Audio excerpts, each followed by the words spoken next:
JKB back with another episode. Today on the show I'm reviewing Capcom Arcade Stadium. Thank you so much to Capcom for sending over the review copy for the Nintendo Switch. Capcom Arcade Stadium is a collection of classic arcade games.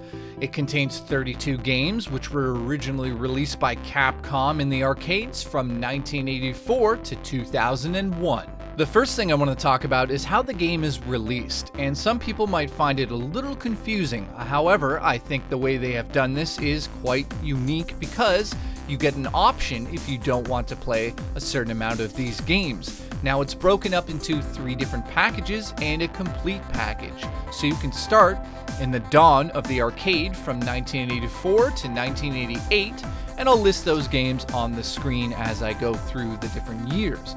Next up, you have the Arcade Revolution from 1989 to 1992, and last but not least, Arcade Evolution, which is 1992 to 2001.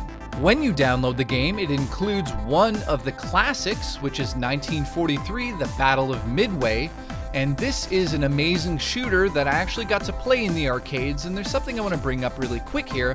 90% of these games I actually got to play in the arcade because my father owned a pool hall when I was growing up, and I lived in that pool hall on the weekend. So I know most of these North American games back to front, and I've beat every single one of these probably 20 to 30 times. When you launch into the game, you're introduced to the arcade itself, and it has a classic 1980s vibe. And like I said, you have 3 different packages to choose from in terms of the games, or a complete package that actually is a little bit cheaper than buying them individually. All of the arcade games are lined up, and they can be categorized by 3 different genres. You've got the shooter, the fighter, and the action genre tabs at the top of the screen, which will split up the arcades into each genre. The game features a ton of customization for each of the arcade machines, and it'll actually save them based on how you want them to look. So you have the classic arcade stand-up, you have different colors that can be put over top of that. You also are able to unlock special custom looks or borders for the games themselves by basically playing the game and completing challenges. I'm not sure how many people are going to actually play it in the arcade view mode because it is kind of a little strange that you are a little bit distant from the screen itself, but I have a feeling it's kind of a unique thing that some people may use. Now, once you go into each of the games, there's a lot of different options for those games, so let's go over them now. In the menu, you'll have your load and save and how to play sections. Of course, you have controller sections.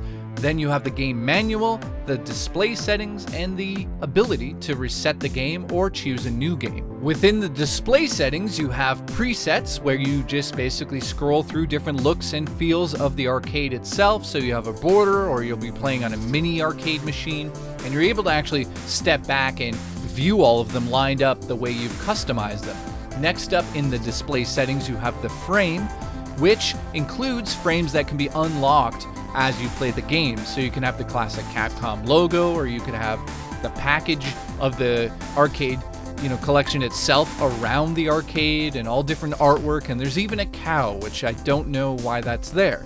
Next up is the display size, so you can have it full screen or you can have it based on the original game itself, and of course you can have it at max, which stretches it, and I recommend nobody plays in that mode.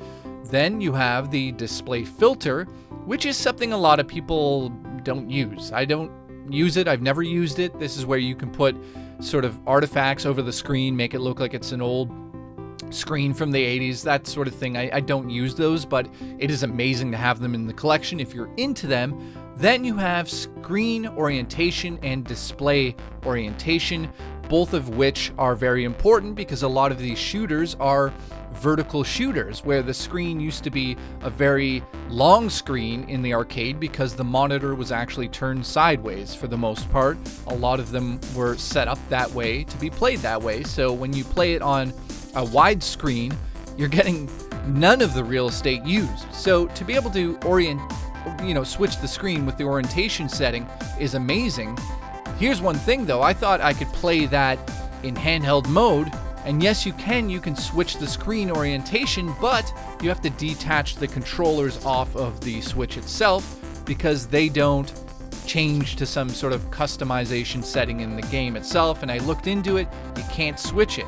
So, no, you can't play the Switch sideways the way I thought you can. You can turn the Switch sideways without the Joy-Cons and set it up against a wall or, with a stand, which a lot of people might do, but I'm a little disappointed you can't just turn it sideways and use the bottom, Joy-Con as a controller like it's a little arcade machine.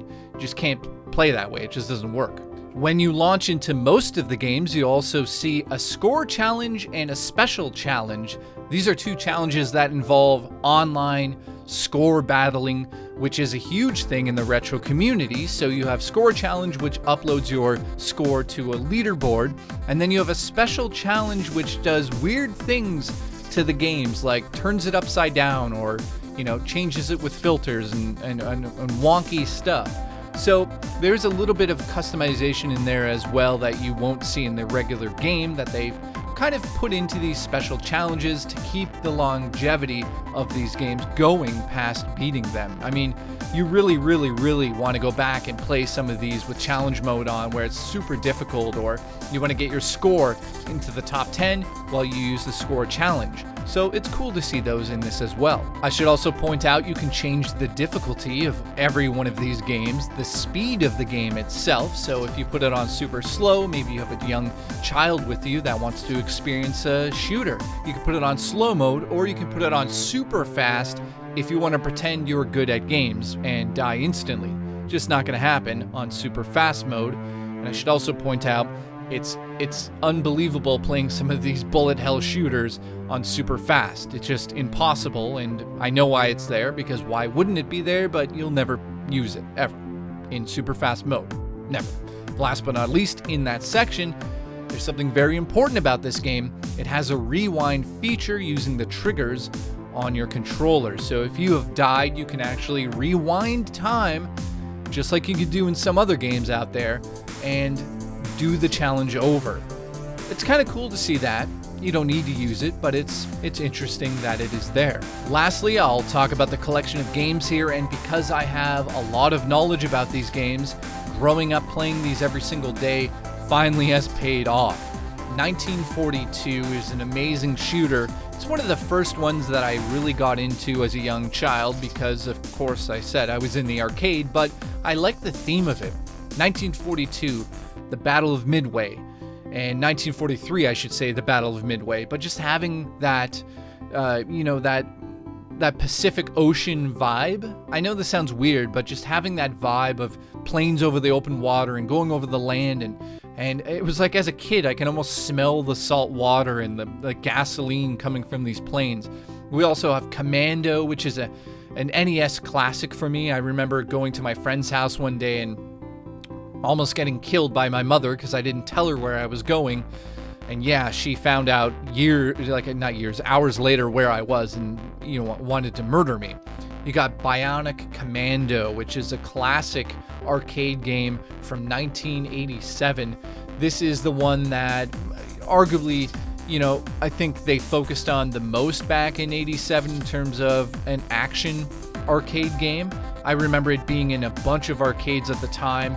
You play as this, Bionic Commando who has an arm that can shoot up to ledges and pull yourself up. And it's just that classic side-scrolling shooting, action shooter vibe that you really know and love. And of course, last but not least in terms of the 80s here, Ghouls and Ghosts. Ghouls and Ghosts, I should say. It's not and, it's an N in between Ghouls and Ghosts. This is a classic arcade game that, if you haven't played this, you have to experience it for yourself. It's one of the most difficult arcade games I remember playing from back in the day. I remember spending so much of my dad's money on this game, but he owned the arcade, so I wouldn't really worry about that. Now, jumping into 1989 to 1992, my dad's pool hall also featured Strider, and I really remember this. The sprites of the characters were gigantic to me at the time because I was used to much smaller sprites because of the NES. And having Strider in the arcade really opened my eyes in terms of violence in gaming in the arcade, because you used to slice the people in half. And I used to always think, that is crazy to see in an arcade machine. And of course, well, after that we got Mortal Kombat, but that's a whole other story. And in 1991, we had Street Fighter II come to arcades, and it is in this collection. It was at that moment when I realized, wow, I really like fighters. I had no idea that I would like fighters as much as I did. It was Street Fighter II in my dad's arcade, and now in this collection, that got me into fighters, so it is amazing to see in this collection. From the 89 to 92 era, Final Fight was a game that introduced me to beat-em-ups, and that will forever be the first game I played that was a beat-em-up. I mean, it is the one and only game I remember as a kid playing in that arcade in terms of a beat-em-up, and going through the whole game over and over and over, and absolutely falling in love with the game's cycle. And last but not least, 1992 to 2001 introduced a bunch of really amazing fighters and shooters from Capcom. In 92, we got Street Fighter II Turbo, Hyper, Fighting, and then 2 years later, we had Street Fighter II Turbo, both of which were in my dad's arcade, and I remember the day they showed up, and having them in the collection is incredible, of course, because you can simply take the Joy-Con off and play two-player mode. I'm not saying that pros are going to be doing that, but it is cool to be able to do that on the go. Now, in terms of the 32 games overall, I think there's a lot to be played here that some people have obviously played before, but if you have not played all of these classic Capcom games, this is the collection to get, because you're getting such a variety of shooters, fighters, and action games. I mean, you're hitting some of the classics here, you're hitting some of the Japanese import games that are gigantic over there that we haven't really experienced over here. And it is amazing to be able to pick up and play this on the go. Now, in terms of its cost, like I said, you have the 3 different packages that you can choose from, or the overall package, which comes in at a few dollars less than buying them separately. I have to say, I do recommend this collection. I do like the presentation of it, that sort of, 1980s arcade vibe. The music is pretty cool in the menus. Being able to set up your own custom arcade using different arcade machines, or using different borders around the arcade machine screens, that's interesting in this. It's not something we haven't seen before, but it is something that is in the game, and of course I would need to bring that up. And of course the rewind feature, the different difficulties, you can adjust the game speed, the nostalgic vibes of these filters to simulate these arcade CRT screens. That's cool to have here. I'll never use them, but I should point out most of these collections, usually in Canada at least, are about $39 and $29 US. Having the collection be a more premium price is kind of annoying to me, but you're kind of paying $2 Canadian per game, or in the US about $1 a game, I'm guessing. And it is 1.2 gigabytes in file size. I should point out it can also be up to 4 players, which is something that is quite special for a collection like this, because you are playing some classic 4-player games. You've got, like I said, action, arcade, and fighting. You can play in tabletop mode, TV mode, and handheld mode. But the selling point here is the 2 to 4 players on a lot of the games. If you have that many controllers, you can really get the whole family involved here. Overall, I'm going to give this collection a solid 8.5 out of 10. I do recommend it at the price point it is. I do recommend that you just get the 3 packages instead of getting them separate, because you'll save a few dollars.